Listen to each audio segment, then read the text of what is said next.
நாமக்கல் போகனூரில் ஆடி 4ஆம் வெள்ளிக்கிழமையை முன்னிட்டு துர்க்கையம்மனுக்கு ஏலக்காய் அங்கி சிறப்பலங்காரம். நாமக்கல் மாவட்டம் மோகனூர் சுப்பிரமணியபுரத்தில் உள்ள ஸ்ரீ காமாட்சியம்மன் முத்துக்குமார சுவாமி ஆலயத்தில் தனியே உள்ள ஸ்ரீ துர்க்கையம்மனுக்கு ஆடி மாத 4ஆம் வெள்ளிக்கிழமை ராகுகால பூஜையை முன்னிட்டு ஸ்ரீ துர்க்கையம்மனுக்கு பஞ்சாமிர்தம், தேன், பால், தயிர், திருமஞ்சனம், மஞ்சள், சந்தனம் கொண்டு சிறப்பு அபிஷேகமும், பின் ஏலக்காய் அங்கி சிறப்பலங்காரம் செய்யப்பட்டு பல வகை வாசனை மலர்கள் கொண்டு அர்ச்சனையும், பஞ்சதீபம் உட்பட மகாதீபம் காண்பிக்கப்பட்டது.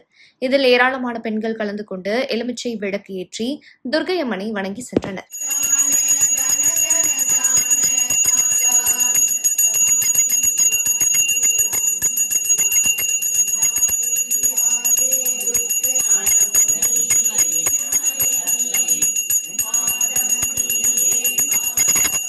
கந்தனுக்கு மங்களம், ரகுவராய மங்களம், வேணு கிருஷ்ண மங்களம், சீதாராம மங்களம், கிருஷ்ண மங்களம்.